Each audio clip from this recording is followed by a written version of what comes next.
and welcome you all to Patrick Walsh's presentation on the Essenes. I am a Hey. huge fan of Mr. Patrick. He's been an avid Edgar Cayce enthusiast for decades, probably longer than I have personally been alive. And he has shared this presentation with several of our study groups, and it has been fascinating. We did a poll on Facebook and asked if anybody would be interested in seeing this, and got an overwhelming response of yes. So, without any further delay, Patrick Walsh, welcome to the Search for God Edgar Cayce study group. Thank you. Thank you. Appreciate it. Um, you're taking care of the people in the waiting room, are you, Tyler? I just see a name popped up there on the screen. Okay, great. Well, good afternoon, everyone, and good evening, Martin, over there on the other side of the ditch. I'm disappointed. I thought perhaps the reason you had joined us was because you saw that it was a fellow Irishman that was doing the presentation and you were here to support us. So Yeah. well, that's great. And Mike Cox looks familiar. He's heard this presentation with his group before, but obviously as part of the interesting thing about what I'm sharing with you today is every time I do this presentation, I learn something new, or I have an aha, or I have this kind of, oh, I hadn't thought about that. There's a lot of information in here. And I don't expect you all to retain it or remember most of what I'm going to go through today. And in that light, I already told Tyler that what I will do is tomorrow I will send out a Word document with all the content of all the slides on my presentation. So don't worry too much about taking copious notes. Who said that? What reading number? Where was that? What was that book again that he talked about? And was that the 800 years that Elijah founded? Oh gosh, I don't remember. All of that information will be available to you, and then I'll let Tyler figure out the logistics, of getting that information to you, either posting it somewhere or, send a request to him and he'll forward it to you or whatever.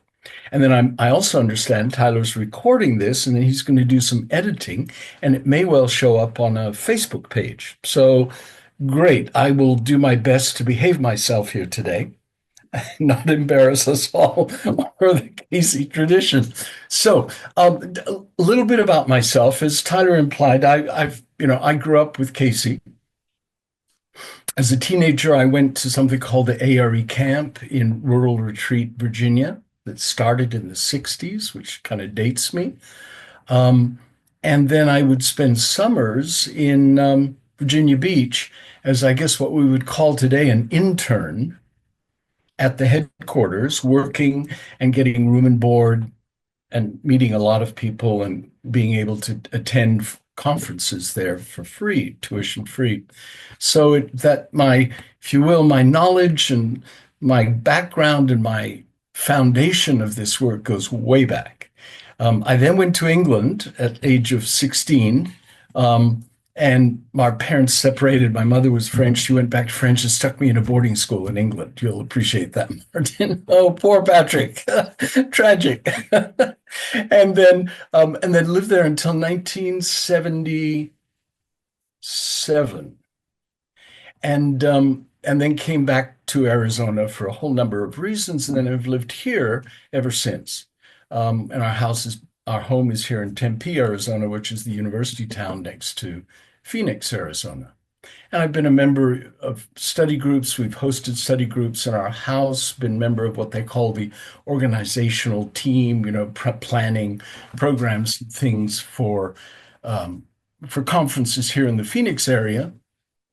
And for my sins, back in the 90s, um, I they used to select the chairperson for the ARE Members Congress that meets once a year. The members come together to talk about the readings and the work and all kinds of things. And back then in the 90s, they chose people by drawing names from a bowl. Someone put my name in the bowl, thought I'd be a good chairman of Congress. And guess what? a gentleman called Bill McGarry, a good friend of mine, drew my name, and I got to be the Congress chair in 1997. So, everyone thought it was a fix because Bill McGarry, who came from Phoenix, is a friend of mine. But anyway, so I had the opportunity to be the chairman of Congress. Around that time, one of the things that had prompted me to go back to Virginia Beach was really because I'd come across some information talking about 1998. Now, this is early to mid 90s, and both a psychic source, which I'm going to talk about today, and the readings, the Cayce readings, talked about 1998 specifically in terms of the Second Coming. And so there I was in 1994 and 1995. One of the traditions of Congress is to go before the board. They have like a Q&A session, open mic, and members can ask questions. And so I took that opportunity to ask the board, well, what are we doing as an organization to prepare for 1998, which is purported to be a very significant date? And essentially I got a non-answer, and I was told, well, that's really not a priority for us now.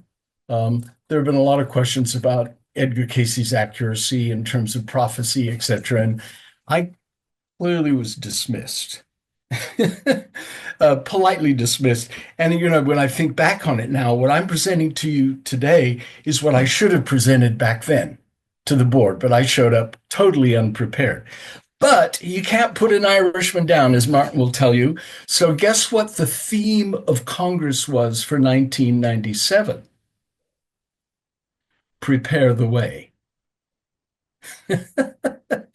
And we brought discussions and readings and all of that, at least to raise the awareness of those attending that perhaps there is something to what Cayce had to say about preparing the way. And ironically, or coincidentally, no coincidence, of course, there was a theater group in Norfolk doing a presentation on Godspell. And I happen to know some of the actors. They were young ARE folks, and they came out to open Congress, and they sang the opening song of Godspell to open Congress. And so I'm just about to open Congress, and from the back of the hall, there are these voices, these beautiful stage voices singing, "Prepare ye the way." And so that song, and that's how we started Congress. And then and essentially I came back to Arizona and got on with my life, and there was clearly, as I considered it, no interest in the topic. And then a few years ago, I came across and was helping a group in Tucson with some channeled material. And so as I was researching it and looking at it and helping them and supporting them, I came across a reading that this group was given, who, by the way, were told that they were all Essenes. There were about 12 of them, the support group, that they had all been Essenes, that they were back again. Well, then they asked the question, oh, really? Well, for what purpose? The answer came back, to prepare the hearts and minds for the coming of their Redeemer. Oh, well, you can imagine that prompted more questions. And then lo and behold, someone asked the question of this psychic source, well, talk to us about this second coming. And the answer that came back was, there are two phases. The first phase will be a raising of the awareness within the consciousness of individuals. And when a platform has been built so that the energy that's been raised sufficiently, then phase two will occur and happen. This, and there the point, what was mentioned was the platform to be built, much more of a spiritual, energetic type of platform, not a physical platform. When I read that, I kind of thought, this is the first time I've ever come across that concept. And this was like a few years ago. And I asked myself, I said, I wonder what Edgar, if Edgar, ever had anything to say about this topic. And so that's where my journey began about 2 or 3 years ago. And I started investigating this idea of two phases of the Second Coming and what did Edgar have to say? I've been a student of the Cayce readings all my life, and et cetera, et cetera. And lo and behold, he did. He did. He didn't talk about a platform. He used the term when those who are his, capital H, have made the way passable. And I went, oh, Edgar did talk about this suggestion of these two phases of this event. And so that's then I thought about, well, that group were Essenes, and well, if they're back now as Essenes, what are they? They're preparing the way. Well, wait a minute, didn't the Essenes work on preparing the way for the Messiah? And you can see how I started connecting dots. And that's where this journey began for me.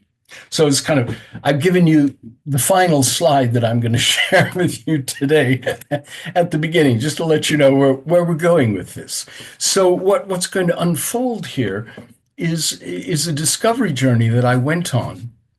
One, to understand a little bit more about the Essenes, but more importantly, I kept uncovering these connections. Oh, by the way, that group in Tucson who were told they were all Essenes, they were also all members of an Edgar Cayce study group.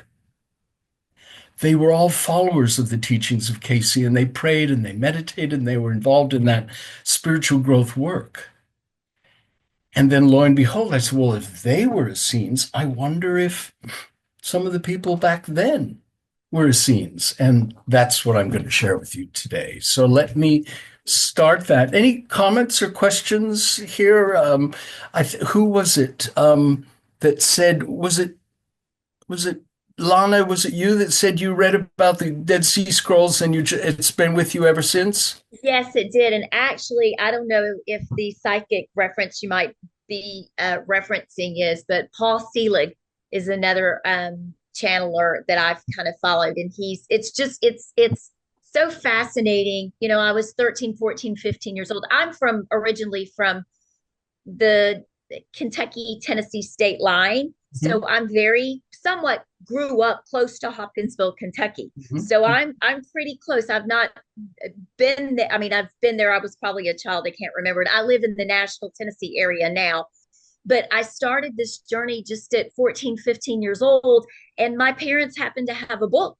It was Edgar Cayce book. I don't even know if they read it, but it was referencing the Dead Sea Scrolls and the Essenes and how the connection there. And it's so fascinating. I was just drawn to the book as just a child, a young teenager, and just as I've progressed and grown throughout my life, that same concept, the same patterns have just kind of been consistent throughout my life, Great. and I've just been drawn to them. So Great. yes. So I would suggest that many of you who are on this call because at some level of your awareness, you may have had that same feeling of a connection with that group of people who are called the Essenes. Um, and so let me kind of briefly talk about, this concept of group souls or groups of souls that come back together, that reincarnate together. And in the Cayce work, there's a lot of information for those of you who may have studied it more closely or choose to, that there's a group of souls that were together in, wait for it, Atlantis. Many of that same group showed up in Egypt. Many of them were in Persia, then in the Holy Land, in Palestine, and then many of that same group showed up in this little town, a fishing village on the east coast of the United States in Virginia called Virginia Beach, and found and came and discovered this gentleman who told them about their past lives and connected all those dots for them. So much of the story that I'm going to share with you today has a lot to do with that group of souls who seem to come together at specific times for a specific purpose. So then the question becomes, well, what was the purpose of these souls that came together this time around? And that's kind of also part of today's story. So let me um, go to my share screen, click on that. You are all going to disappear from my screen, which is in a sense difficult because I can't see reactions and body language and all the other neat things that as you see people nodding as you're saying things, you think, oh, I must be getting through to someone. So if in the middle of it there's really something that I may have missed, put it in the chat. It'll pop up. That will pop up on my screen, or just interrupt me if it's really, really important, and I'll be happy to take your comments or questions like, wait a minute, Pat, you're saying what? I can't believe this, or whatever. So, and then we're hoping to allow enough time at the end for your ahas, sharing like Lana just did, and insights. And at the end of this presentation, I asked the question, so where do we go from here? The implication being, well, so this is interesting, but what does it mean to you, for you, now going forward? And that's, if you will, that's what motivated me to share this story. I mean, this was my own journey. This is my own personal quest, and it was interesting and it answered a lot of questions for me. But then I realized, no, wait a minute. I suspect there may be some other people out there for whom they may want to connect these dots themselves in terms of past life memories, in terms of being drawn to this topic and these people. So the theme, the topic, the title is The Essenes Then and Now. And there's one slide that I used the pronoun they, referring to the Essenes, and I added in parentheses, we. I think now, having done this presentation enough times, I really do believe that the majority of the folks who are joining these presentations is because, there's at some level of their consciousness an awareness, a memory, a connection with the Essenes back then. We're also going to talk about, in much detail, the Essenes who are back. And of course, back then, the Essenes spent, we're told, 400 years preparing the way for the coming of the Messiah. So if the Essenes are back now, it would seem to me the conclusion that I draw is we're back again to prepare the way for a different coming, not a birth of a woman, but a coming of an awareness, a consciousness, and that which is prophesied by, I believe, over 35 different cultures and religions around the world.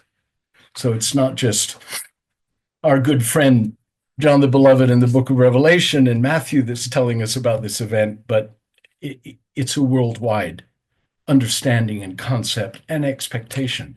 And by the way, Cayce said the meaning of the term Essene is expectancy, which again leads to that question, expectancy of what? We've talked a little bit about, Tyler's asked about people's background and understanding of Cayce, and I'll try and fill in some of the gaps in terms of your knowledge. This presentation, as I was saying to Tyler, was really for study groups. And my understanding is people who are in study groups, been involved with Cayce, they've been studying it, they've been practicing meditation, they've been doing a lot, they have a real good understanding of this material. So I tend to skip over things. So I'll try and pause occasionally to fill in some of that background knowledge for you. And although she didn't say it, how many of you feel or are sure that you had a lifetime as an Essene or a member of the early church, the early Christian church? And although you didn't say it, Lana, it sure would suggest that you did, that you're one of those folks. Anyway, okay, so let's dig in here. Now, the Essenes are not just this group that showed up in the Holy Land out of the blue because angels and visions and dreams told them this is what we need to do. There's not just Cayce, but there's historical academic, evidence that the teachings, the knowledge, and the tradition of the Essenes goes back to Egypt in what was called then the Illuminated Brotherhood, which had its birth in Egypt. Amenhotep is a major player in the progression and tradition of that teaching. He was the one that said, this knowledge should be secret.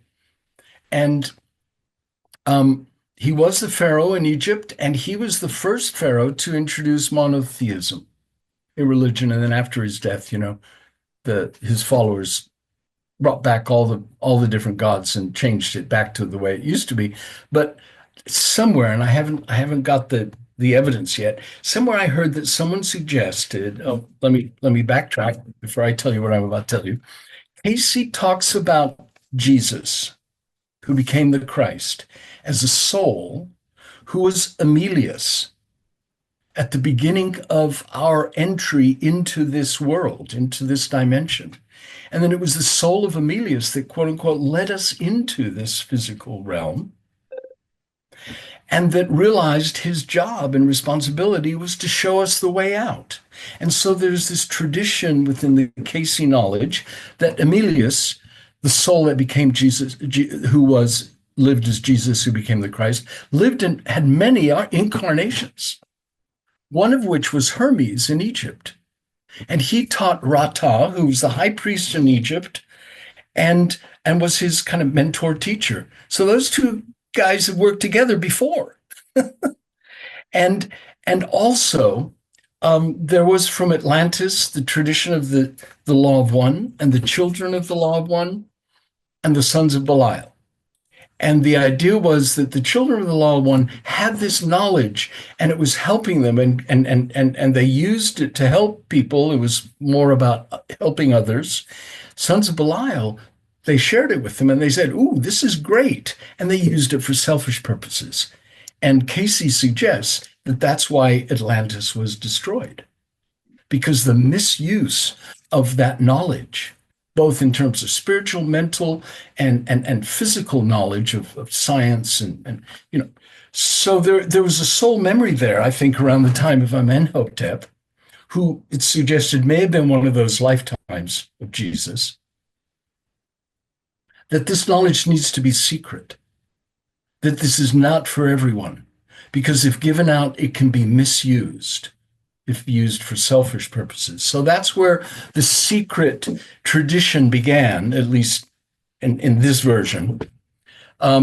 Josephus was a famous Jewish historian, a writer at the time, and he referred to the Essenes as the oldest of ascetics. They believed in reincarnation, in communication with angels, and it was from Egypt that their doctrines spread abroad. So even historical evidence that the Essenes were part of a tradition and a lineage that goes all the way back to Egypt, and that came down through other biblical folks. So when these souls came together in Qumran and in Mount Carmel, my guess is many of those souls had many, many lifetimes, and they knew exactly why they had come in and what they were doing at that time. And it didn't happen right away. We're told it took 400 years. Now, the other interesting connection with Egypt is that Cayce tells us that John the Baptist and Jesus were Essenes, that they went through the initiations, which I'm going to talk about in a minute, that to join the Essene community, you went through several initiations before they revealed some of the more high-powered, if you will, teachings. You had to go through these different levels to see if you were worthy of, and how dedicated you were to God and helping and healing others. But we're told by Cayce that Jesus and John the Baptist both went through their final initiations as Essenes, the final, I believe it was the 7th level or something, which would be appropriate, in the pyramids. And that the pyramids were not, as many people believe, somewhere to bury a pharaoh. They were actually used for spiritual, ritualistic teaching and initiation. So there is a biblical connection of the Essenes that's referenced and mentioned through the Bible. It started as what was called the School of the Prophets, which is a euphemism for developing psychic ability. Their Jewish tradition started with a gentleman called Melchizedek, Oh, by the way, spoiler alert, according to Cayce, that was one of the lifetimes of Jesus.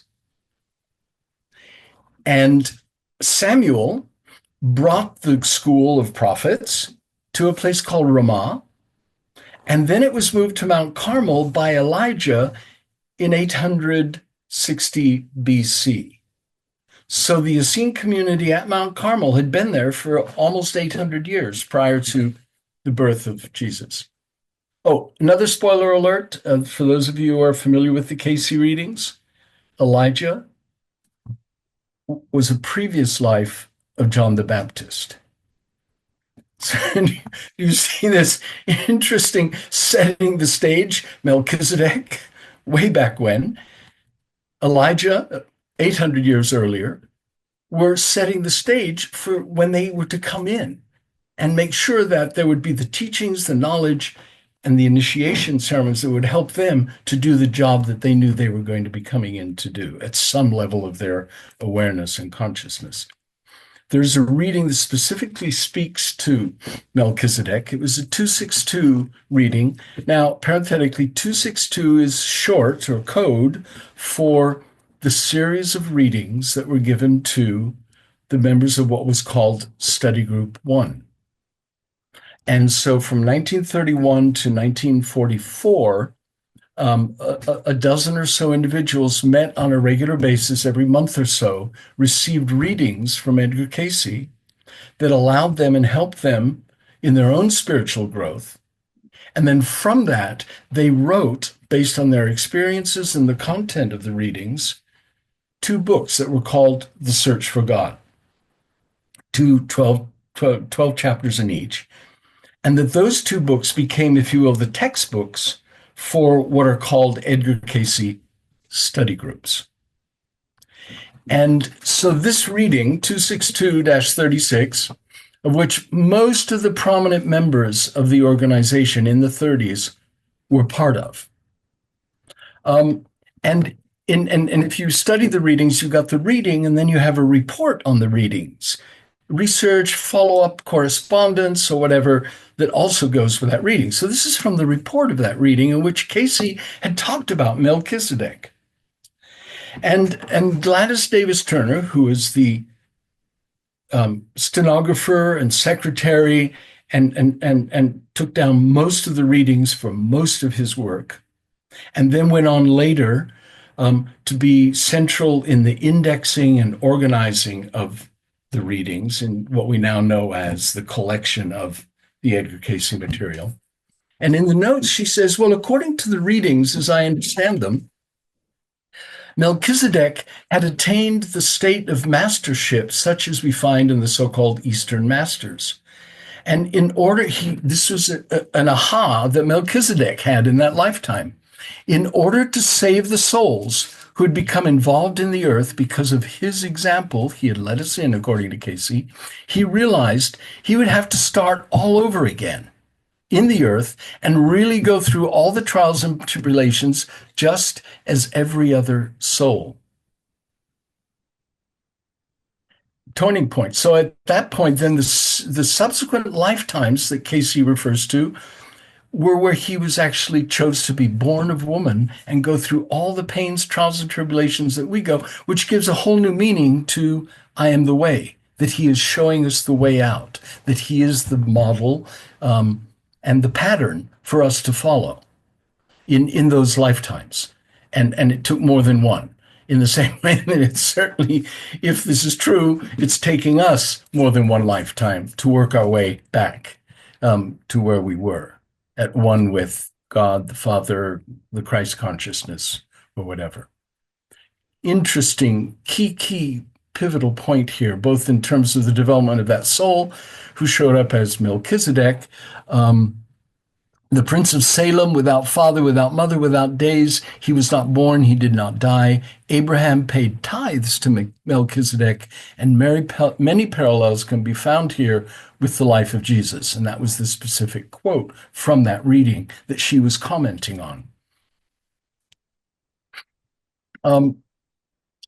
During the 30s, many individuals were given life readings.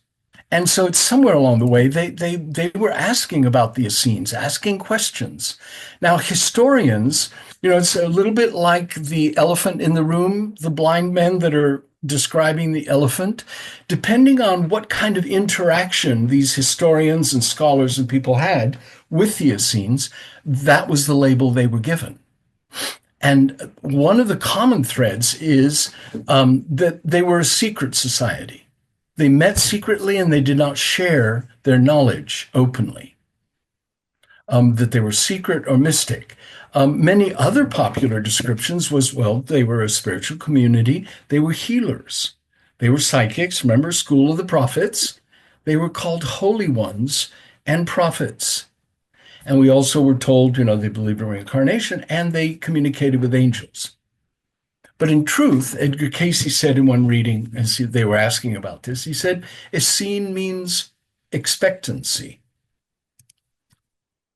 Now, the two pillars, if you will, of the Essene community in the Holy Land was Mount Carmel, which you recall, Elijah moved the center to Mount Carmel. It was a community very similar in terms of a monastic community. They shared everything. It was very communal in that sense, that people just put money into a pool that the community used.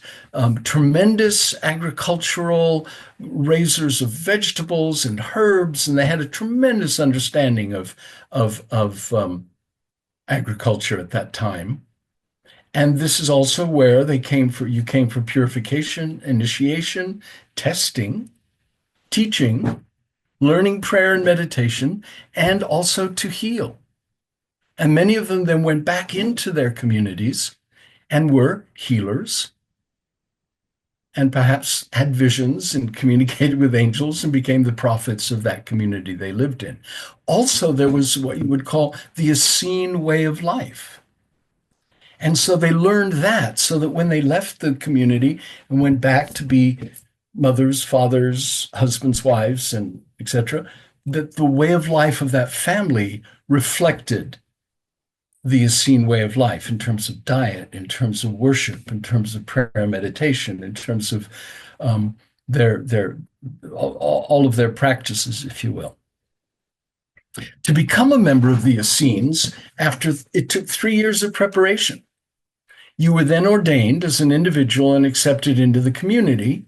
And then, as I mentioned, then you would presumably return to the towns and cities throughout Palestine. There was a network of Essenes everywhere.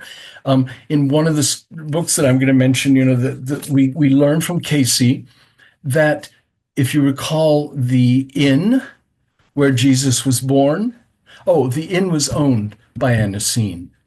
And his two daughters, they had been part of the group that had worked with Mary, and one of them was essentially the midwife for the birth of Jesus in the cave in the area at the back of the inn. So when Mary and Jesus had to get out of Dodge, if you recall, because of what Herod was doing, they didn't go there on their own.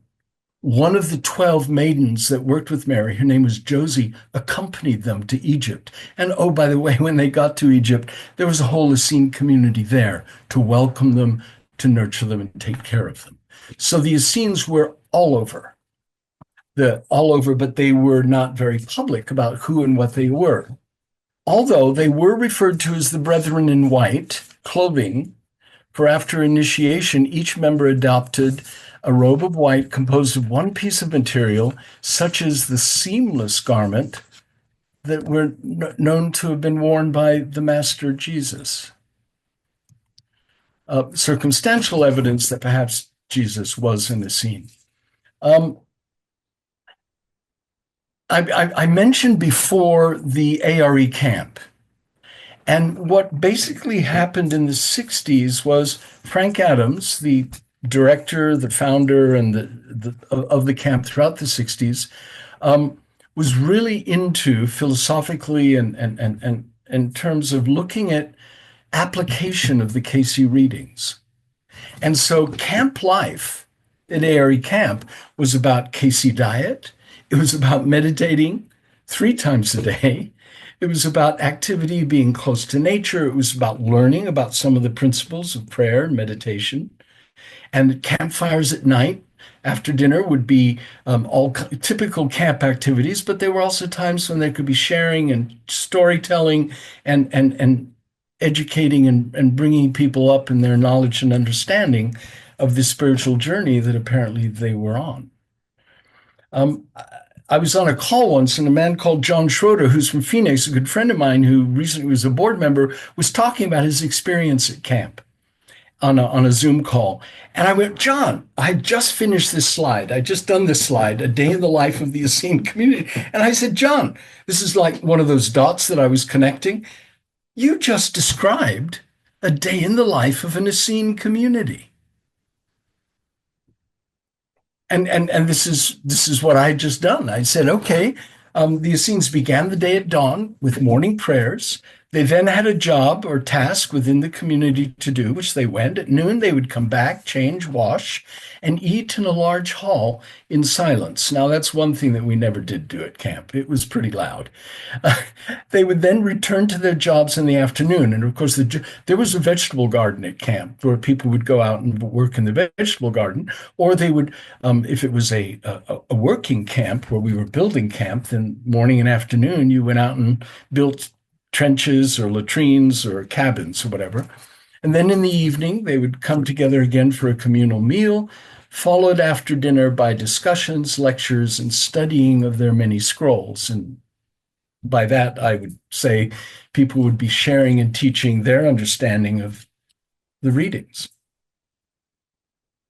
So as I was going along in this journey, it was like, oh, there's another connection. This is starting to get familiar. And this is one of those ahas that I had. I went, whoa.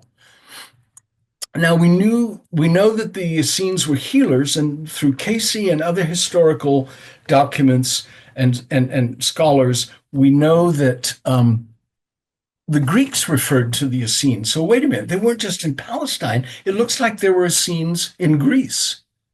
And this is like another layer of that onion, that the Essenes weren't just in Palestine. They weren't just working to prepare the way for the coming of the Messiah in that community.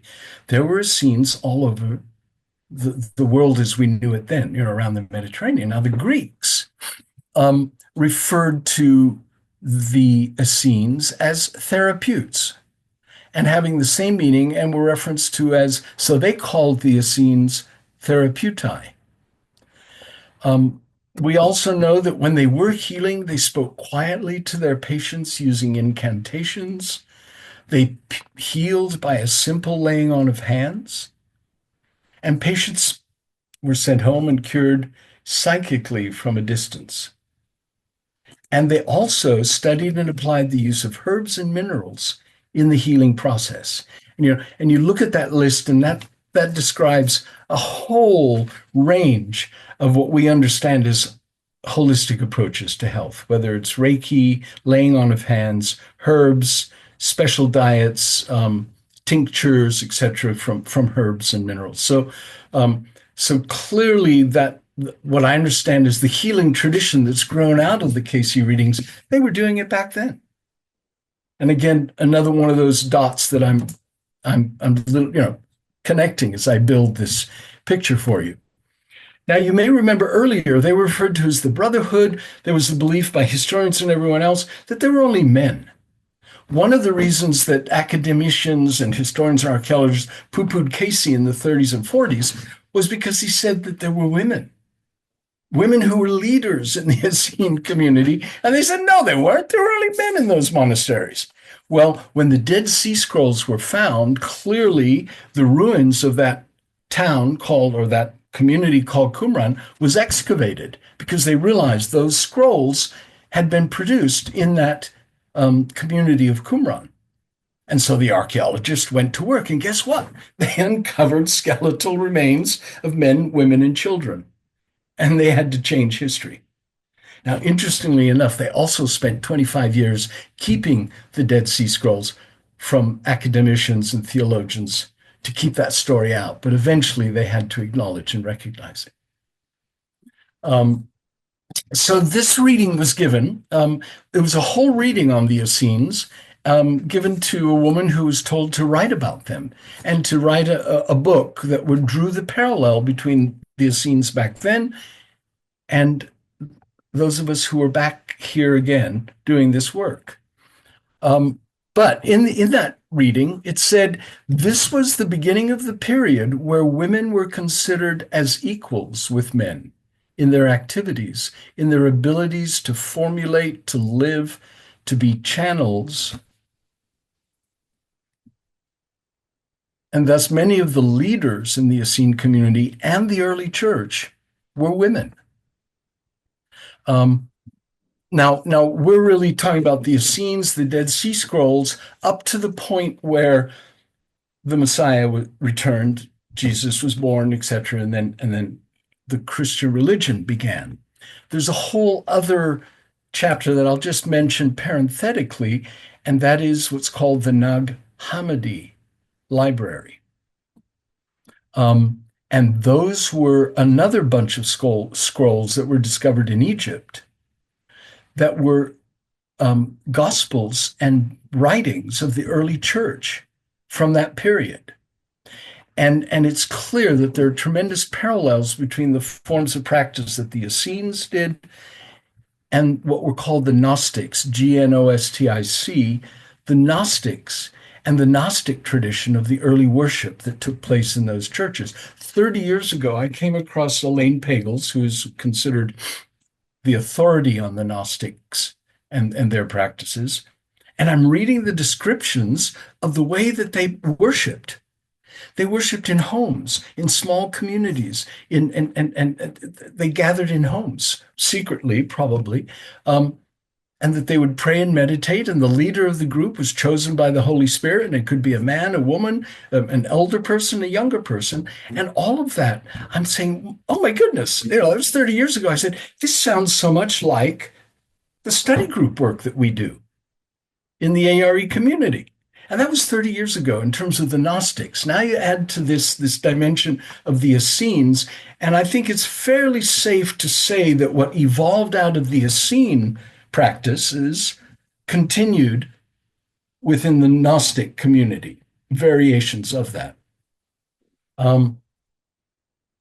Now, here's where we start. This is a whole other dimension, which really I call it, this is my knock your socks off, Patrick. When I started uncovering this layer of the onion, it blew me away. I've been involved with this organization all my life, and I was not aware of what I'm about to share with you, of who these Essenes were, who are back. The most important Essene of them all is what I title this slide. Her name was Julia Chandler.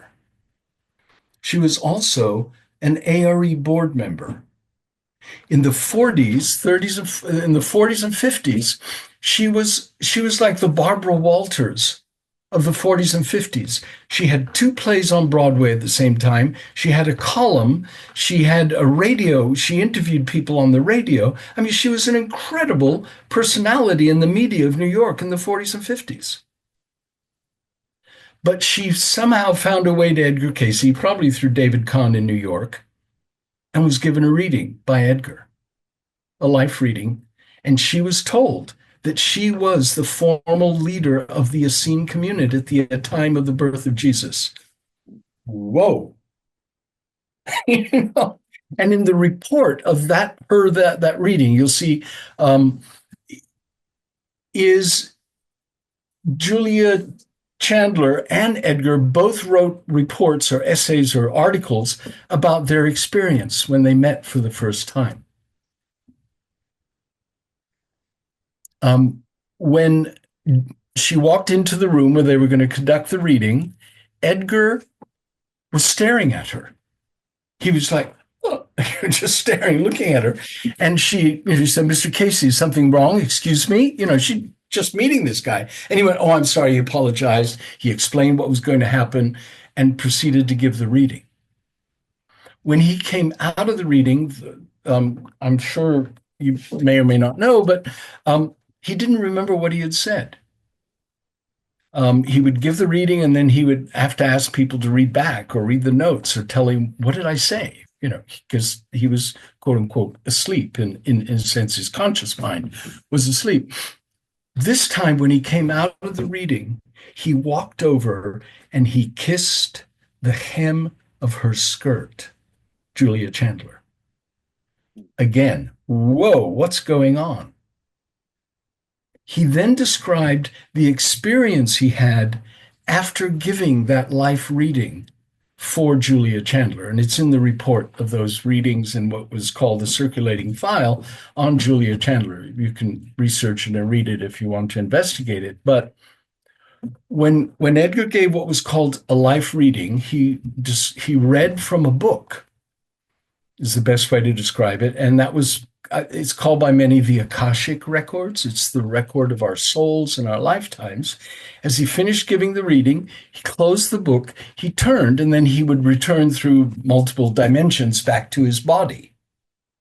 As he turned, he describes the experience as Jesus was standing there, took him by the arm and said, "Friend, let us walk a while." And he accompanied Edgar back to his body through whatever dimensions they went through. And he understood that there was this tremendous connection between Julia Chandler's soul and Jesus. She had been his teacher. And so that was further uncovered and understood. In one reading, we're told that she could bilocate. And that she was the teacher of Jesus and coordinated his studies with members of what I'm calling the global group of Essenes, some of whom were in India, Persia, and Egypt. Thus, the whole thing of the lost years of Jesus, well, that's what was going on. And it started back there with Judy. Her name in that lifetime as an Essene was Judith or Judy. I'll skip that one. And so she was clearly an incredible soul. The whole community freaked out when she was born because an angel had told her parents that this great soul, they were going to be privileged to have this great soul coming in who would be the leader of this Essene community. That was what the angel told them.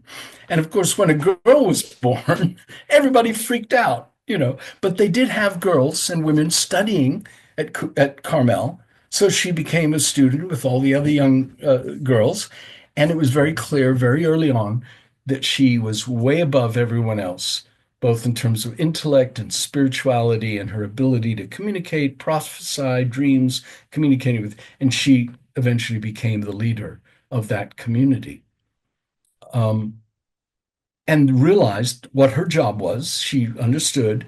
And part of that was to prepare the way. Well, they also had to prepare the physical vehicle for the birth of the Messiah.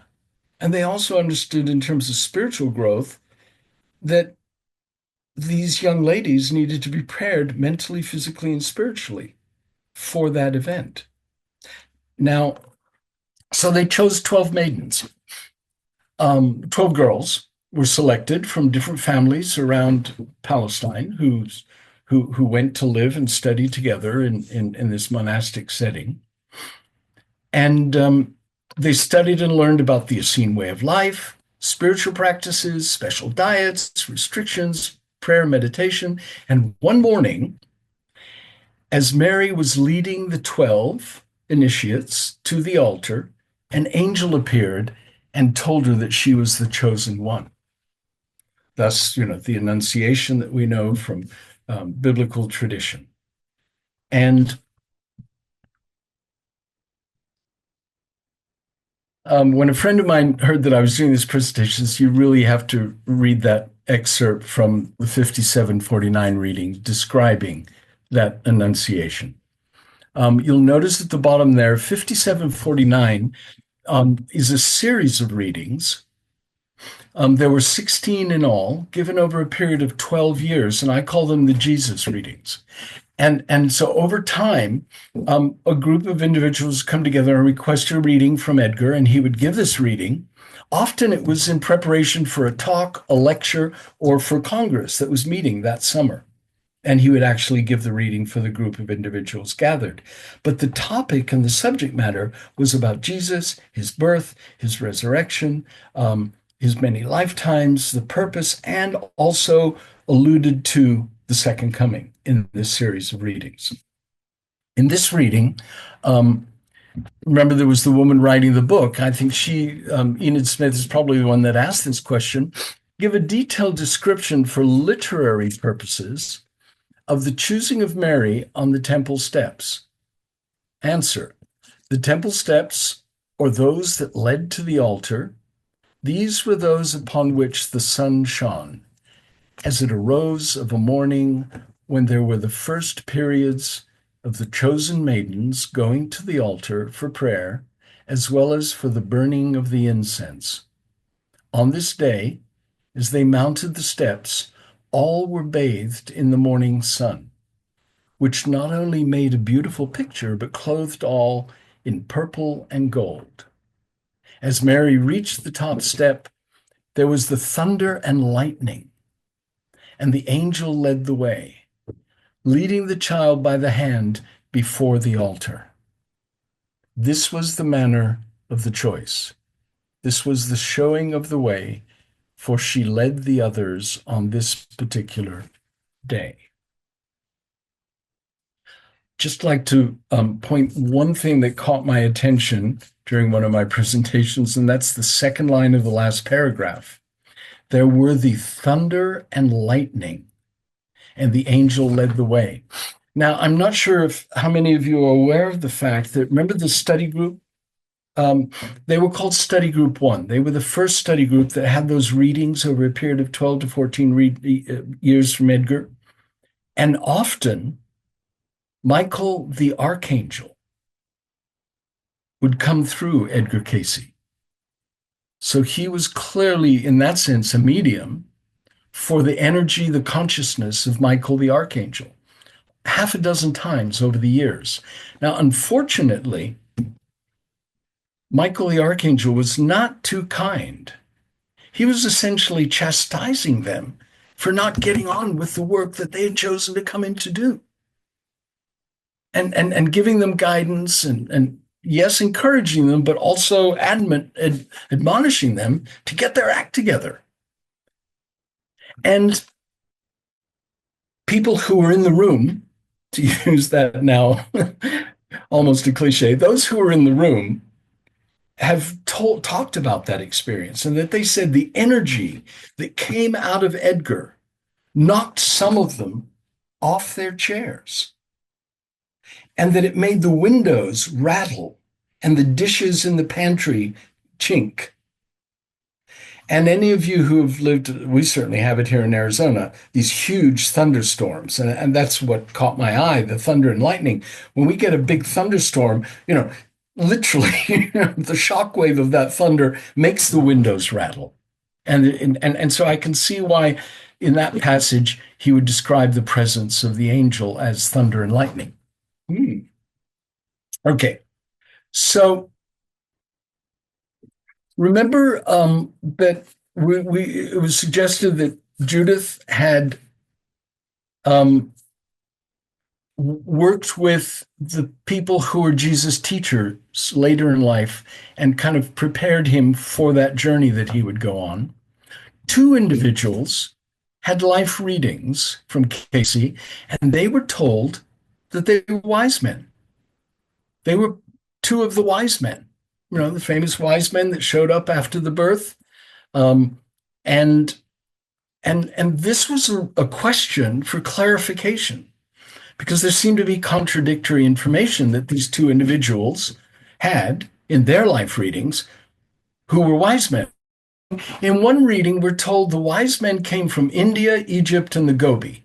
Now, in another reading, we're told the wise men who brought the incense came from Persia. Now, which is correct? And besides the wise men, Aklar and Ashtiel, or whatever who these two guys were, what were the names of the other two wise men? And the answer, both are correct. There was more than one visit of the wise men. One is a record of three wise men. There was a fourth as well as a fifth, and then the second group, and they came from Persia, India, Egypt, and also from Chaldea, Gobi, and what is now the Indo or Tao land. And this is, if you will, this is an area that I think requires more study. It's a sense. I have a part two of this presentation where we talk about the prophecy of the second coming that exists in many, many, many different cultures. And it's related to the law of one, and that the truth, and that these individuals who came from all these other places were students of the law of one that goes all the way back to Egypt and Atlantis. It just manifested and showed up culturally in other forms of religion. But the essential truth that these were all parts of a brotherhood and a sisterhood. They understood what was going on and the implications it had for them. They knew there was going to be a shift in the consciousness of the world as a result of this birth that the Essenes had managed to orchestrate. This one, when I came across this information, it just all of a sudden, when I talked about knock your socks off, this was like, OMG. What is he saying here? This is bigger than just this idea of, a small community in this place called Palestine on the shores of the Mediterranean. This is worldwide. This is a connection that's bigger than I ever imagined. So take a pause for a moment. Comments, thoughts. I'm going to go into some Cayce material resources that you may want to investigate, and that'll be on what I send Tyler, so don't worry, it's just a bibliography. So I'll go through this very quickly. But before I start that, any comments, questions, clarification, ahas from anyone?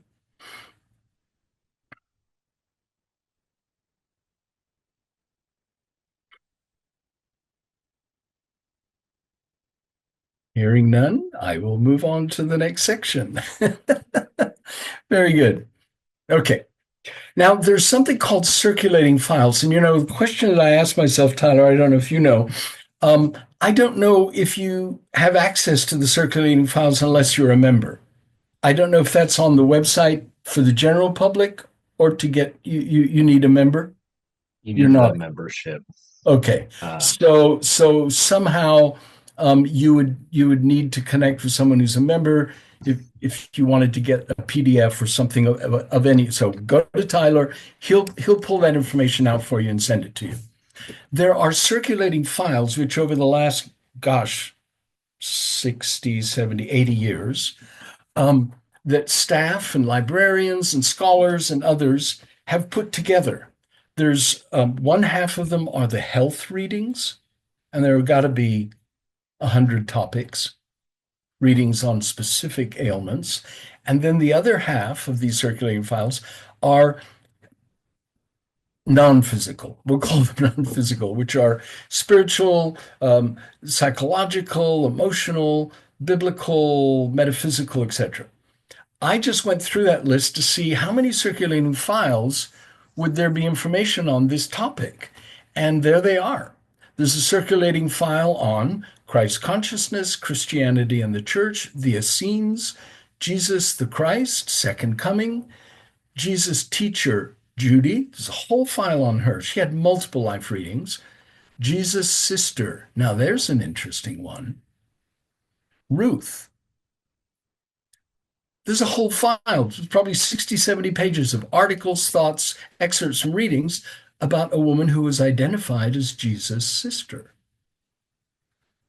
Jesus the pattern, which we talked about, Judaism, the resurrection, and then Jesus' brothers, James and Jude, who also got readings from Cayce. And oh, by the way, the Jude brother was a man called Blumenthal, who was one of the stockbrokers that financed and underwrote the cost of building the Cayce Hospital in the late 20s and early 30s.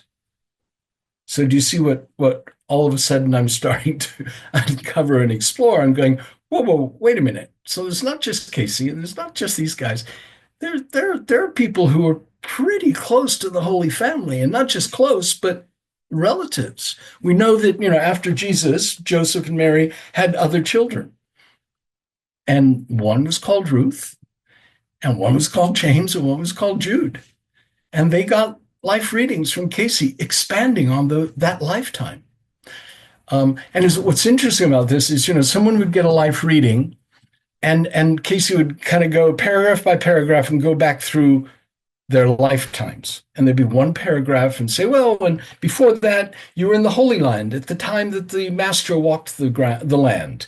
And you were blah, blah, blah, just a couple of sentences. And then before that, and that's it. Well, a lot of people, when they read that reading, said, oh, excuse me, wait a minute. That paragraph about I was around when Jesus, could you expand on that a little bit?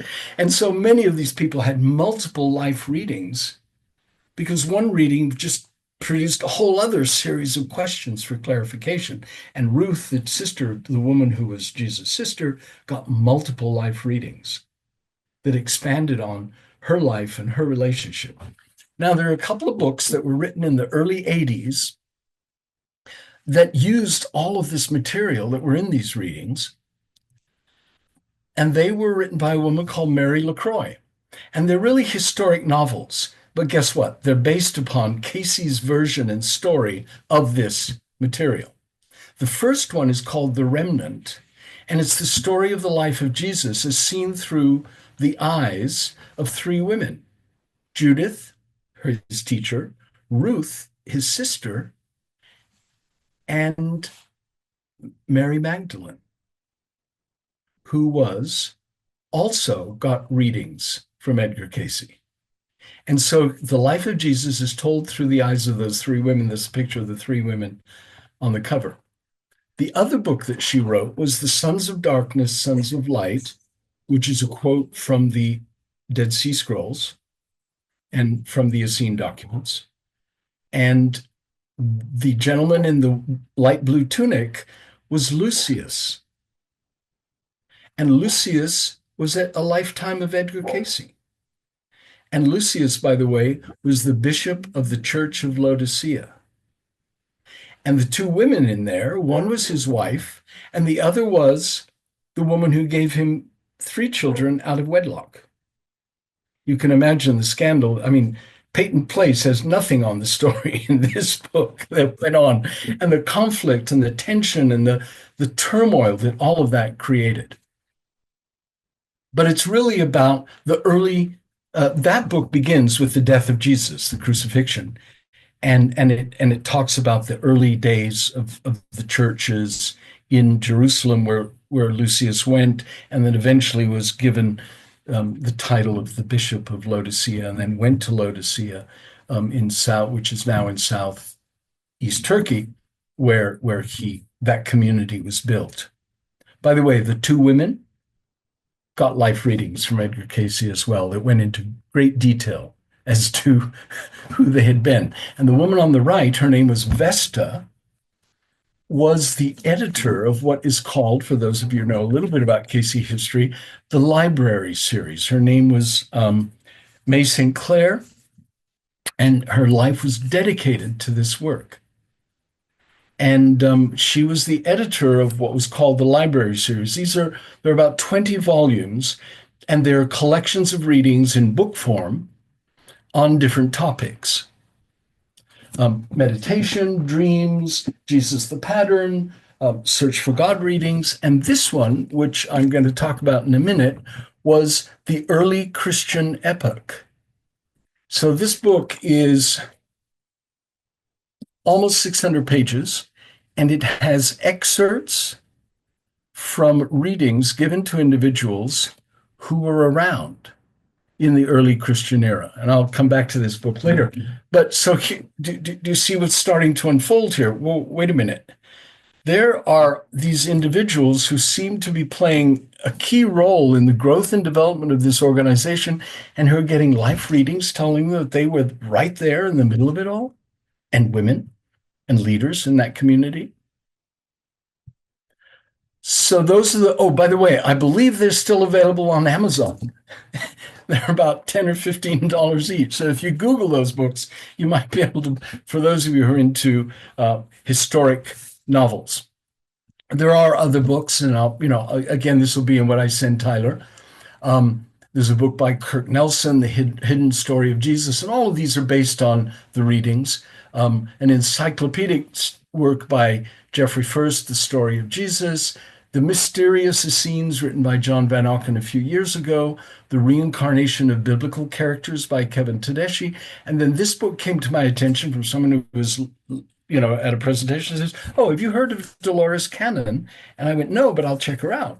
Dolores Cannon was a regression person. She hypnotized people and took people back to previous lives. And she discovered two individuals in their regression who had been Essenes.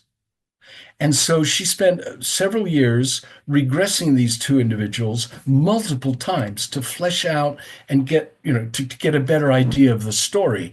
There were two women, but in one life, one of the women was a man. He was a teacher in Qumran. He taught the students the Old Testament. And he did mention that he had a couple of students who were just outstanding, head and shoulders above all the rest. One was called Johann and the other was called Jeshua. You gotta go, okay. And then the other woman was an Essene healer and worked with a group of individuals who, with Jesus, went out and healed people in Palestine. In-depth study. I mean, it's a great book, really interesting if you want to get into that. During my journey, there were a lot of coincidences. Things just kind of showed up. In the middle of spring of 23, Venture Inward magazine, which is the ARE's kind of quarterly magazine on different topics. And lo and behold, there's an article on astrology, and it says, Astrology and the Essenes. Oh, okay. Well, I don't think I'd mentioned that. They were also astrologers. So they knew that that there was a changing coming in terms of the age. The Piscean age, I believe it was. It was about to happen. And so astrologically, this was the right time for the coming of the Messiah. And Cayce described the Essenes as students of what they would call astrology, numerology, phrenology, and those phases of that study are the return of individuals or incarnation or reincarnation. So a little bit of an expansion that they weren't just healers, they had all these other skills and tools available to them to understand what was coming. Now I'm going to talk about volume 6. And this is, if you will, really knocked my socks off. I remember seeing this book. I need to go back and check this book. And lo and behold, all those people that I said had life readings and identified as Vesta and Lucius and et cetera, Ruth and Jesus' brother Jude, et cetera. Well, I went to this book and lo and behold, I don't know why, but it's provided with a special index. And I discovered it, and I opened it, and I looked at it, and it's, as if you notice, there are all these columns, right? One column is a reading number, and the other column is a page number. So this is another way of investigating and finding people in this book. So if you know that, for instance, 294 was Edgar Cayce's number, and you go down to 294, and lo and behold, on page 135 and 484, there are excerpts from readings that Edgar Cayce had on his life then as Lucius, as we learn. And I thought, well, that's interesting. But then I went, well, wait a minute. There are 6 pages of these columns. And so what did I do? I just very simply started counting how many individuals got readings. Some of them, there's only one reference. Others, for instance, 60, like Edgar, 294, he had 4 different readings, giving him an appearance in this book. So I counted individual. How many individuals got readings from Edgar Cayce, placing them as an Essene, member of the early church, or a Roman? There it is in my second bullet point. Over 500 individuals. Just, I'm going to pause for a moment to let that sink in. Over 500 individuals found their way to this little known psychic in a small town on the east coast of the United States and were given a reading that placed them in the Holy Land as an Essene, as a member of the early church, or as a Roman, or a leader of the Jewish community. I mean, they were there. Some of them were not necessarily Essenes, but they were part of that group of souls who came in. Now, my further research is that 40 of those individuals, many of them, just got a reference and that was it, and they didn't pursue it. 40 of those individuals I've been able to identify as either disciples or church leaders who also played an active role in the ARE in their most recent incarnation. I've talked about 5749, that series of 16 readings, and the book that Enid Smith was writing is in one of those circulating files, and it's called The Mystic Society of Essenes.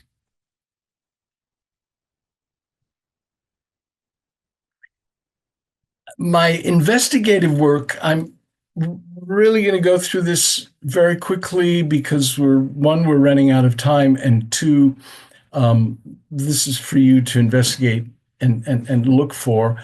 The names in bold are people that got life readings: Lucius, Andrew, the disciple, Luke, the disciple, Mary Magdalene, and many others. Ruth, Judas, Philoas, all of these individuals showed up. These individuals weren't necessarily active in the ARE, but they got life readings, and they were identified as Matthew, Lazarus, John Mark, Silas, Titus, Bartholomew, Nicodemus, Zebedee, Thaddeus, and Gamaliel, Paul's teacher. I mean, it's like it just goes on and on. Who were these people? Why did they come together? Again, this time with Edgar. These are the holy women, as I call them. They're all women. Many of them played leadership roles in the ARE, and many of them were members of that study group 1 that wrote that original material, and or members of what was called the Glad Helpers, which was the healing group that met and came together. Now, there's an interesting, and all of them got readings and were there. An Essene, Martha, Lazarus' sister, other women in the Essenes, Essene teacher, and two people. Here's an interesting one that I did not realize. Gladys Davis Turner, remember, she was the stenographer and whose whole life was dedicated to this work. And Gertrude Cayce, who was Edgar's wife, who conducted most of the readings once they realized how they needed to proceed. Those two individuals were told that they did not incarnate at the time, but that they served more as overshadowing presences for Andrew, Hewlin Cayce, and Lucius, Edgar Cayce. And there are some suggestions, in terms of twin souls or aspects of the soul that I won't go into. So they were there. They were just not in the body, and they were still influential and part of that work back then. This list that you'll be able to look at are the individuals that pursued more readings, extensive readings. Some people had as many as 8 or 9 readings to elaborate more details about their lives. There are 2 individuals worth mentioning. The one on the right is Philoas, 1151, third one down. He was a Roman official, and he was Ruth's husband. So Jesus' brother-in-law was a Roman. Oh, and by the way, we learn that his wife, Ruth, back then, his 2 daughters, his son, his brother, and 2 Roman associates were all together at that time, and they'd come together again as members of the same family. And then on the left there, halfway down, Ruth, Jesus' sister, had multiple reasons. Oh, and by the way, this gentleman who was Philoas, the Roman official back then, he and his wife were very active on the ARE board, and he was actually the president of the ARE board for a time. So, that Roman authority established itself, and he was part of the leadership of this organization for many years. Oh, oh, that's interesting. This is perhaps the last slide I was going to talk about. On the left side, there are six other names of individuals that had life readings. Now, as I was researching this, I discovered that there were six, and then I discovered eight, and then I discovered 10. Remember the 12 maidens who were chosen to be with Mary as part of that group? Well, I discovered eight of them by researching the readings, and they were identified. Um, and interestingly enough, most of them ended up being important players in the early church or in the lives of the Holy Family. Josie was a companion to Mary. Annalyn was healed by Jesus. Remember, one of them was the daughter of the innkeeper and was probably the nurse midwife. And then one, 1479, was just given, well, she was among the 12. And then, how these things come. I remember now a good friend of mine, chiropractor, ARE guy, telling me that his wife, Raven, at the time, had been given a life reading by someone who said she had been one of the 12. She's now a music director in a church in Tucson, Arizona, still alive in her 80s. And then Naomi, who I didn't tell you about, but was the person who handed over all of that channeled material to me to organize. I was told that she got a life reading from the channel identified as Ram, and she had been one of the 12. So either in my research or coincidentally, I now know of 10 of the 11 maidens that were Essenes, that were part of the work, working with Mary to prepare her and the community for the coming of the Messiah. And here they are again. You can see where I'm going with this with this thesis. Um, Tyler, it's 20 past the hour. Give me some direction here.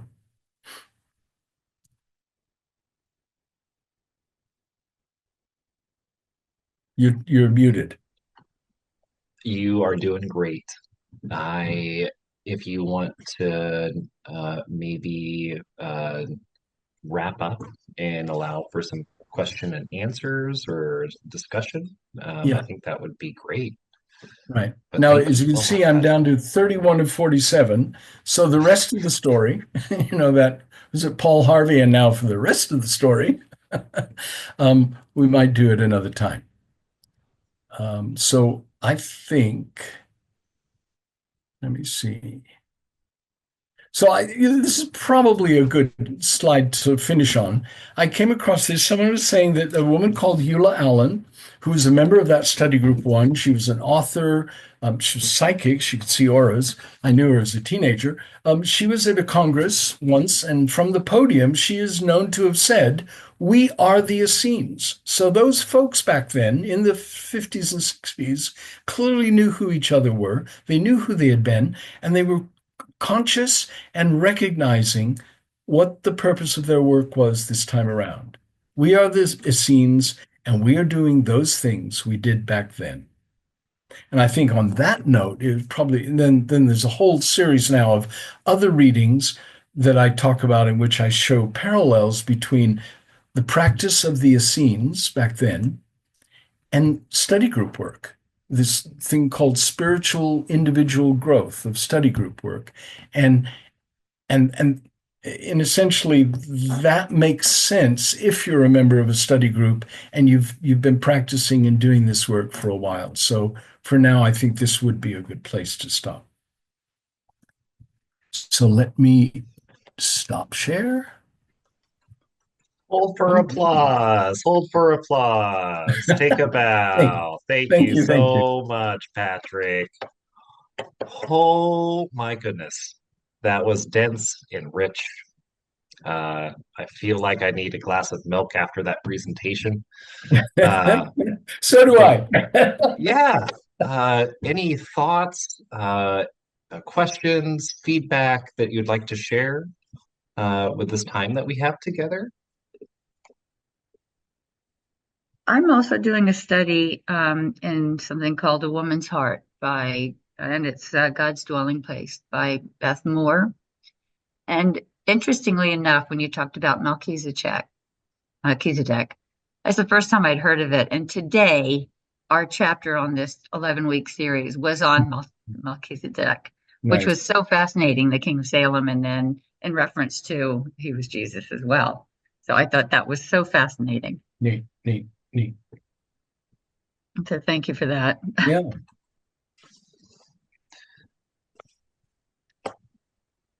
Yeah. Uh, oh, go ahead. I thought this was absolutely marvelous. Most interesting talk I've heard in a long time. It's just, I wish you could go on for 3 more hours, but I don't think we could sit that long. But Right, right. Yeah, there's only so much that we can retain in one yeah, sitting. No, and that's what I did offer to Tyler earlier before we said, I don't think we'll get through this because I'm going to digress to fill in some of the blanks because I really don't know, the amount of knowledge you have. So I'd be happy to come back at another time to finish up, the rest of the story, as Paul Harvey would say. yeah, And thank you no, so much. and no spoilers or anything, but Patrick also has a part two to this presentation with a whole nother set of slides that he would most likely be willing to share with everybody. Um, So I and think that yeah, at this point, I'll send you all the material I covered today, give you a chance to digest it, maybe discuss it, through your Facebook discussions, questions back and forth. And then maybe in a few weeks, once you've kind of, okay, I get it. I see this, then maybe we can add to that. That would probably be yes. my advice. Yeah. Thank you so much, Patrick. And Tammy, did, if did you raise your hand? oh yeah, I did, and I just want to tell you that my spirit is shaking with joy that you are existing and everyone in this circle is exponentializing each other's awareness, awakening, and the ripple effects have changed the world, what you've done today, Patrick. Thank you. Um, I'm definitely seeing some things that have been coming to me lately. I do have a level of channeling since I was a little girl. And I'm almost wondering if I'm the 12th, but very close to Mother Mary. And Magdalene has been coming to me lately in the last week, Mhm. pretty strongly, to a point where I was on the couch praying and started to cry from the Jesus hug me. Mm. And Mary Magdalene was there and he was hugging her. And anyway, so there's just some things that I still haven't downloaded quite yet in my Yeah. ability to communicate, but I just want you to know, thank you, Tyler, for inviting me. This has been very important to my unveiling. Thank you. So do you mind if I ask how old you are, Tammy? Yeah, sure. Or Anything. what year you were born in? 79. I'm like, what Okay. about? I had a Well, by couple. 1979, many of those ladies who were part of the 12 Mm, had passed on. I And know. I also, the implication here is um, there's one reading that I do in the later passage where he's talking to someone giving a reading and says, and it may not happen in this lifetime for you, but just make sure you come back when it does. Okay, so there's a suggestion there in the readings that many of those individuals, they did their work, they came in, they did what they needed to do at that time. But guess what? They're back. I have I have a grandson who there's a strong indication that may have been a good friend of mine who is a chiropractor who was my camp counselor at ARE camp in the 60s. And there's a very strong indication that my grandson maybe that soul will come back. And there's a whole other story behind that. But yes, so it's not surprising to me as we see younger people, quote unquote, like yourself, who may well have been around.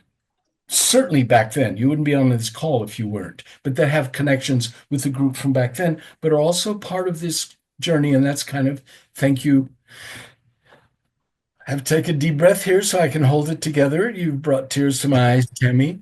But the other purpose of what these talks are about is to recognize each other, remind each other why we're here, what we're doing, that there is a greater work, and that and yes, and that's kind of the next phase of this work. That as I speak to more groups and we start identifying each other, then I think that we can be proactive in terms of, okay, how can we specifically support and help each other to raise our consciousness? Because the mandate in that in both the RAM material that I was going to talk about and the Cayce material, I mean, it's real clear. It says, oh, he'll come. And they say, oh, really? Was the question. This is a reading I would have shared if we got to it, but spoiler alert. And they say, oh, good. When? Remember the Michael the Archangel thing? Well, at the end of one of his chastising, paragraphs, he says, for the day of the Lord is near at hand. Two readings later, the study group said, what did he mean by that? And then Cayce says, oh, well, because guess what? The day of the Lord is at hand, and he is coming, and he will come, and blah, blah, blah, all these reassurances to the group. And then, of course, the next question was, well, how soon? Which everyone wants to know, right? Because we're in this silly third dimensional world. And the answer comes back, when you have made the way passable. Oops. And several other people were told the same thing.